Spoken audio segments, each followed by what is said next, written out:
Let's show a likely example of the power of these types of ideas of maximizing and minimizing when you're dealing with quadratic expressions and quadratic functions.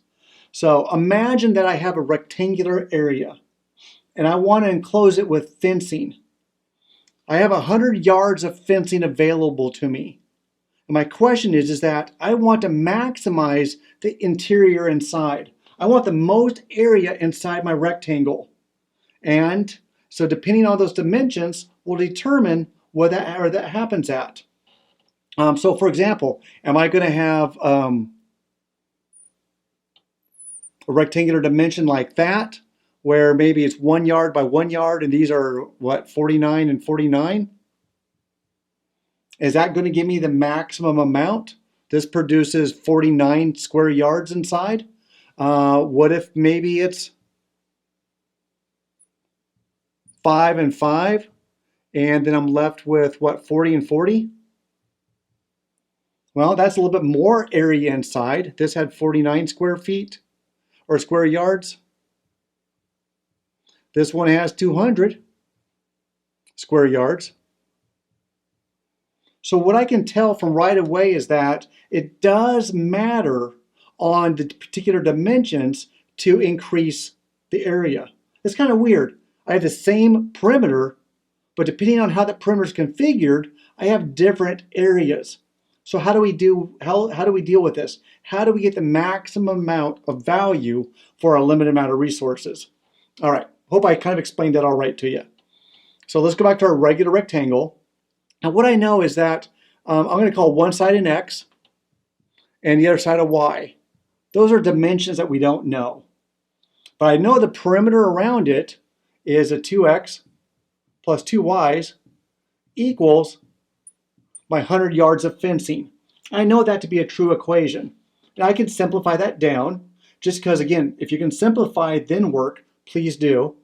That's an x plus a y equals a 50. And then I'm going to solve this and write this in terms of one value.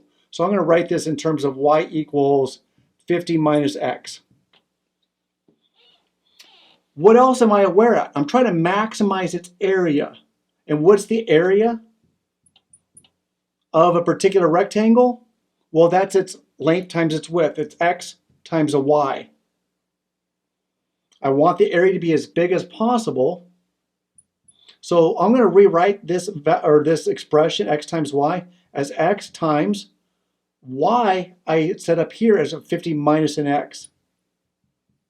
I'm kind of combining my first equation into my second equation. I wrote my first equation in terms of y equals. In my second equation, I took that y and substituted in 50 minus x. And what that gives me now, it gives me a merging quadratic. This is x times 50, or 50x, minus x squared. And let's rewrite that around, minus x squared plus 50. And I want to maximize that. So what we do is we look at its vertex and determine, do we have a minimum or a maximum? So first of all, my a value equals -1. My b value equals a 50. That's an x, equals a 50. And there's no c value, so that's equals a 0. Since a is less than 0, or a is negative, that tells me that my graph, my quadratic, if I were to graph it, goes downwards. So my vertex is at a maximum. And that's what I'm trying to do. I want to maximize my area. So let's figure out where that happens at and what its value is. So I know that x equals minus b over 2a. Minus b is a negative 50. All over 2 times -1. 50 divided by, or negative 50 divided by -2 is a positive 25. So I found out what x makes this a maximum value. Now we want to go back and answer my problem. What are the dimensions of this particular rectangle to maximize the area? Well, I know that x has to be 25 for this to happen. It means this side's a 25. I have 50 remaining, and so both my y's in this case are going to have to be 25 as well. So to maximize the area in this particular case, I want to enclose a square. And when I enclose a square with 100 yards, the area is going to be the most it can possibly be. And in this particular case, it's going to be 25 times 25.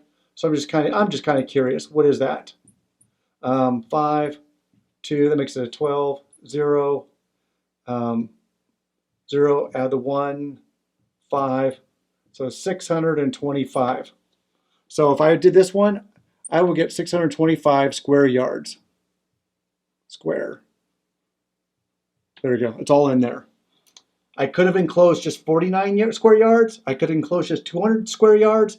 My maximum amount I could have enclosed is 625 square yards. And that's a legitimate example of why we use this and how we can use this to maximize or minimize what we're looking for. We want to maximize profits. Maybe we want to minimize risk. We can do that by understanding the nature of these particular graphs.